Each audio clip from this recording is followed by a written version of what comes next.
Okay, let's unpack this. What if something as, well, simple as taking a bath holds the key to understanding an entire culture? That's what we're diving today into the incredibly rich, layered, and sometimes really surprising world of Japanese bathing culture. It really is. It's a practice that's woven into the fabric of Japanese life in ways many people outside Japan might not immediately, grasp. Yeah, It's spiritual, it's social, it's even tied up with national identity. absolutely. And for this deep dive, we've pulled from a really great mix of sources, solid academic research, cultural analyses, and also some really practical guides, Yeah. from travelers who've actually navigated the bathhouses themselves. That blend should give us a pretty complete picture, I think, from the foundational history and meaning right through to the practical realities of experiencing it yourself today. Exactly. So our mission here is to go beyond just, the act of getting clean. Okay. We want to show you why bathing matters so much in Japan. Peel back those cultural layers, explore its modern forms, and even get into those common questions like, how do you experience it if you have tattoos? It's a really essential window into Japanese values, truly. So where do we start? I think we have to begin with the absolute basics, right? Defining the different types of Japanese baths you'll likely encounter. Agreed. You hear terms like Sento, Onsen, and Ofuro, and understanding the distinction is, well, it's crucial. It really is. I mean, they all involve hot water, obviously, but the context, the source, and the purpose are quite different. Okay, let's kick off with the Sento then. Okay, Sento. These are the public bathhouses, and they use heated tap water. Historically, they were absolutely vital community hubs, especially for city residents. Right, because not everyone had a bath at home. Exactly. Think about this. Before the mid-1960s, less than 2/3 of Japanese homes even had a bathtub. It was something like only 60% by then. Wow. So the Sento wasn't just a place to get clean, it was literally the main bathroom for huge numbers of people in cities. Precisely. It was born out of necessity, really, and then it became this vital social artery. They were generally less expensive, too, and more accessible in urban areas. And you can spot them by the curtain, right? The Nor. Yes, the Norin curtain at the entrance, often marked with the kanji or the hiragana. Both just mean hot water. Simple enough. And inside, you find separate changing rooms for men and women. The datsuyo or datsuiba, often with tatami floors and those characteristic high ceilings. And the art, those huge murals, often Mount Fuji. Right? Oh, iconic. Absolutely. And while their numbers are unfortunately declining today as more homes have private baths, Sentos still hold this really strong cultural image, familiarity, togetherness. That phrase, Hadakatsukie. Yeah, naked meetings. Yeah. It perfectly captures it. Neighbors catching up daily, discussing local news, really building community, completely naked. A unique take on the neighborhood meeting, for sure. Okay, so Sento. Urban, public, uses tap water, historic community hubs. Got it. Now, onsen. Okay, onsen. These are the natural hot springs. The key difference here is the source. Right. The water's heated by Japan's, prolific volcanic activity, and it's often infused with various minerals, sulfur, carbon dioxide, iron, things like that, which are believed to have therapeutic effects. So it's the earth providing the heat and the sort of special ingredients. Exactly. And this geological origin gives them a kind of special status. They're often located in more natural settings or tourist areas. Think mountain retreats, coastal towns. And the focus is different too, more relaxation. Yeah, generally more focused on relaxation, healing, and they're typically a bit more expensive than Sento. And I read there's actually a legal standard for what counts as an onsen. Yes, that's a fascinating point from the sources. Under the Hot Springs Law of 1948, the water has to meet specific temperature requirements or contain certain minerals above a set level to be legally labeled an onsen. Huh. So it's not just a casual term. No, it's not just semantics. It kind of formalizes their status and highlights their cultural significance. It's often tied to connecting with nature, with tradition. That legal definition really elevates it, doesn't it? Beyond just hot bath to something officially recognized for its unique properties. Okay, third type, ofuro. Right, ofuro. This refers to the private bath in a home, and this is where you encounter that fundamental practice that often surprises visitors. Ah, the washing before soaking rule. Exactly. You wash your body thoroughly before you ever step into the main tub. Which is completely counterintuitive for a lot of Westerners who wash in the tub itself. It is, but it's logical once you understand the purpose. See, the tub isn't for washing dirt off. It's purely for soaking in clean, hot water. It's usually kept quite hot, around 40 to 42 Celsius, which is like 104 to 100.6 Fahrenheit. And the bathroom is designed for this. Typically, yes. Often a separate room from the toilet, built like a wet room. Oh. You'll have a shower area right beside or before the tub. In this practice, keeping the soaking water clean, it enables something quite practical. Right. Something about reusing the water. I saw a survey mentioned. Right. Reusing the bath water. Uh-huh. Because you're clean when you get in, the water stays relatively clean. It's essentially gray water. And yeah, according to a 2006 survey, over half of Japanese respondents said they reused it for other tasks. Like what? Most commonly, laundry. It adds this layer of sustainability to a daily ritual. That's a really interesting practical consequence of just washing first.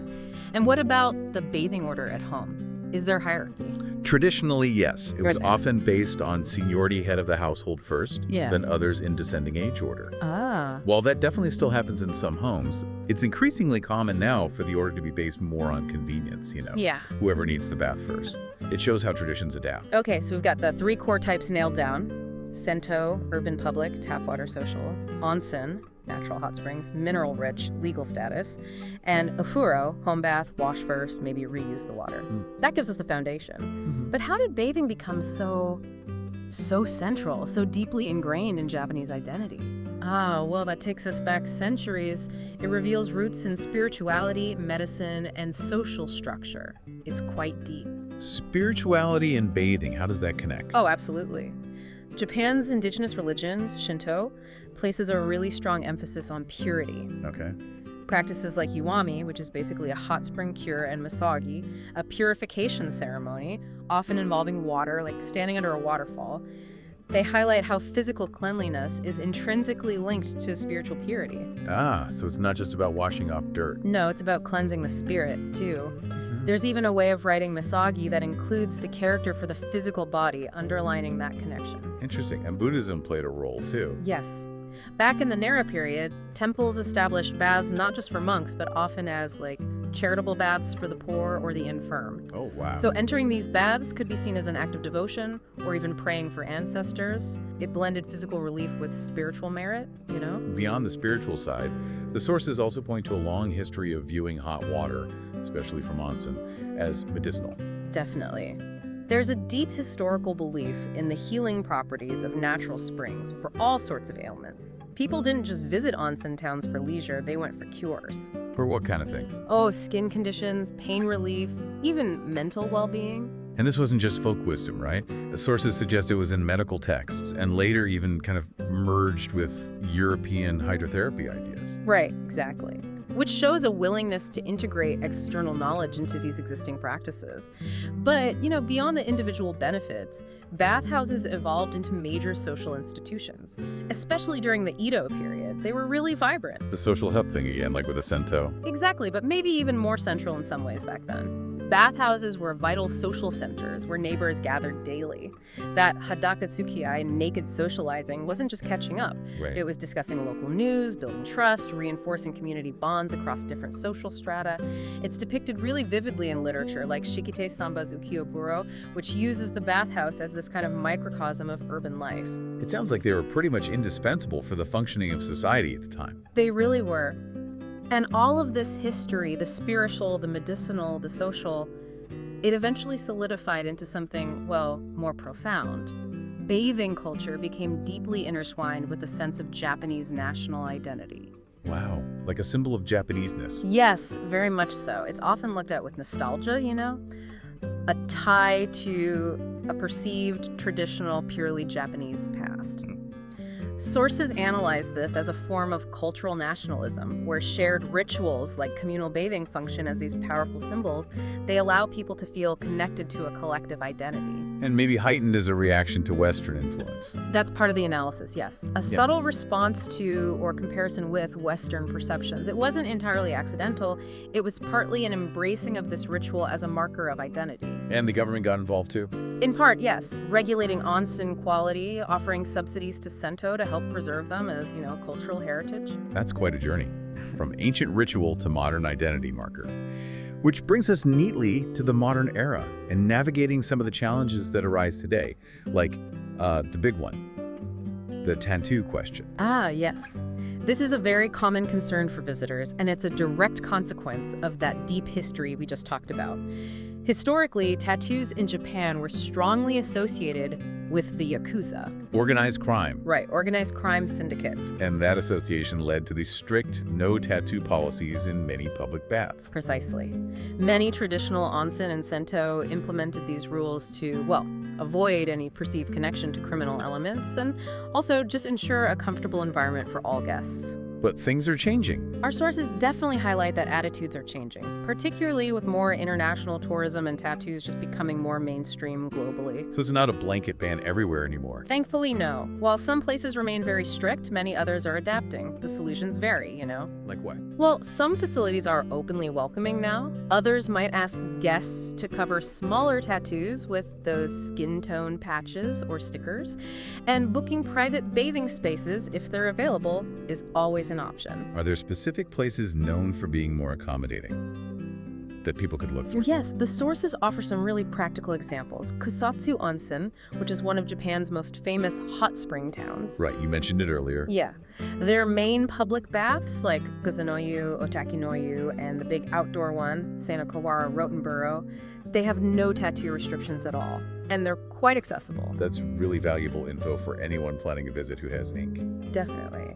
And if you prefer complete privacy, places like, say, Hotel Sakurai in Kusatsu offer rooms that come with their own private mini onsens, so you just bypass the public bath policies entirely. Good to know. Now, beyond the traditional onsen and sento, there's this other phenomenon, sweeping Japan, the recent sauna boom. Ah, yes. This is a really significant modern adaptation. Saunas aren't exactly new to Japan. They were introduced around the 1970s, but their popularity has just exploded recently. Why this sudden surge? A lot of it is credited to a popular manga and then TV series called Sento, which translates roughly as The Way of the Sauna. The Way of the Sauna. Sounds like it elevated it beyond just sweating in a hot room. It absolutely did. The series really romanticized the intense cycle. Hot sauna, cold plunge, then relaxation. It focuses on achieving this state called totnu. Totnu? Yeah, it means feeling perfectly balanced or sort of tuned up.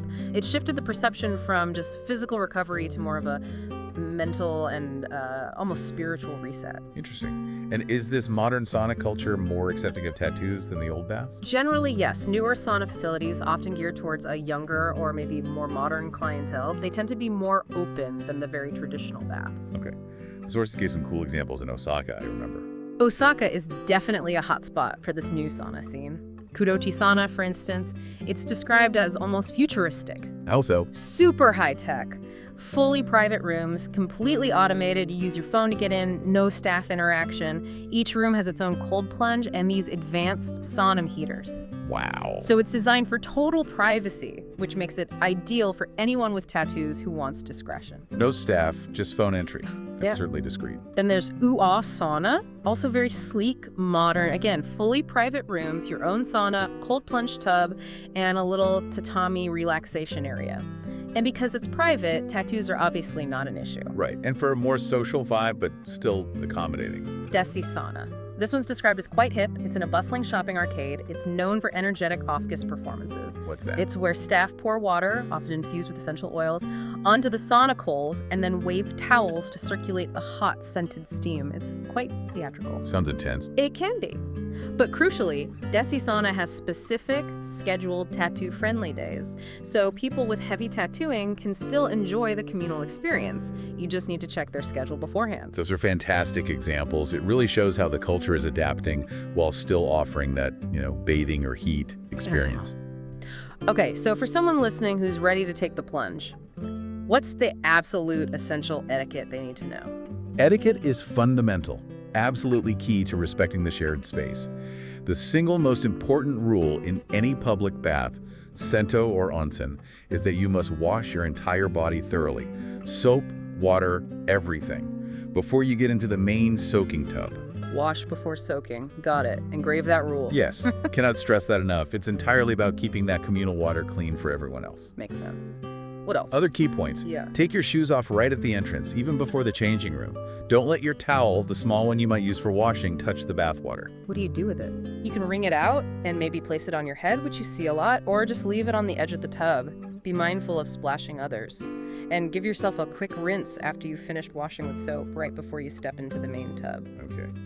It really all boils down to maintaining cleanliness and just being considerate of others using the space. Absolutely. That's the core principle. And if someone is traveling and wants to visit some, notable bathing locations, where should they consider heading? Well, the sources highlight several iconic destinations. Hakone is always popular. It's easy to get to from Tokyo, famous for views of Mount Fuji and those volcanic sites like Owakudani. Right, a classic choice for first-timers. Then Kusatsu, which we mentioned for being tattoo-friendly, it's renowned for its highly acidic waters and that impressive Yubatake, the steam vents running right through the town center. Looks amazing in photos, and for sheer scale, like most hot springs. That would have to be Beppu down in Kyushu. It boasts the highest number of hot spring sources and the highest output volume in Japan. It's famous for its Hell Tour. The hells. Yeah, these are brightly colored hot springs that are way too hot to actually bathe in, but incredible to look at. Beppu also has plenty of baths you can use, of course. Gotcha. And the oldest onsen mentioned. That's generally considered to be Dogo Onsen in Matsuyama on Shikoku Island. It's famous for the historic Dogo Onsen Honkin building. It's over 100 years old and apparently inspired some famous art and literature. Cool. And what about Kyoto? People often visit Kyoto, but it's not really an onsen town, is it? Correct. Kyoto is much more about temples, gardens, cultural sites. It doesn't have natural volcanic hot springs like an onsen town. So no bathing options there. Well, if you want a public bath experience in Kyoto, Funaoka Onsen is often mentioned. It's actually a historic Sento, despite the onsen in its name sometimes. It's described as a local, kind of rustic place, and generally more accepting of tattoos than many traditional spots. Ah, good to know. A practical alternative for Kyoto visitors wanting that vibe. Any other sort of final practical tips for preparing for a bath visit? Pack light, but bring the essentials. A small towel for washing some places, provide or rent larger towels for drying off afterwards, but not always the small one. Soap, shampoo, maybe conditioner, and definitely a change of clothes. And hydration. Oh, definitely. Staying hydrated is crucial, especially after soaking in hot water. Drink water before and after. What about those mixed-gender baths? Konyoku. Are they common? Kunyoku were historically more common, but they're quite rare now, especially in popular tourist areas. If you do happen to find one, double-check the rules. Some might require swimsuits these days, which is a modern change. Right. Always approach them with respect and discretion. And a crucial health note, avoid hot baths right after drinking alcohol. It's not safe. Good point. Also be cautious if you have certain health conditions like heart problems, a high blood pressure, or if you're pregnant. And please, just basic consideration. Don't enter if you have a contagious illness or open wounds. Right, common sense for shared spaces. Well, this has been a truly fascinating deep dive. It really reveals how Japanese bathing culture is so much more than just a daily routine. We've seen its roots in ancient spiritual and medicinal practices, its evolution into these vital social hubs, and its modern adaptations navigating issues like tattoos and embracing new trends like the sauna boom. It really highlights how this seemingly simple act is just layered with deep historical, social, and cultural meaning. It reflects core Japanese values in a very tangible way. And for you, our listener, understanding this tradition offers such a unique window into those values: cleanliness, community, that connection to nature, even identity. Experiencing it yourself, armed with this knowledge, can be incredibly relaxing, sure, but also provide a much richer cultural understanding than just, taking a dip. It definitely makes you think about the ritual itself, doesn't it? Beyond just the water. It really does, and it leaves us with maybe a provocative thought to consider. How do the ways different cultures approach communal bathing or even private bathing, how does that reflect their deepest values? About privacy, social connection, the relationship between the body and public space. What can we actually learn about a society just by looking at how it chooses to cleanse itself? Thank you for watching. Don't forget to like, share, and subscribe my channel.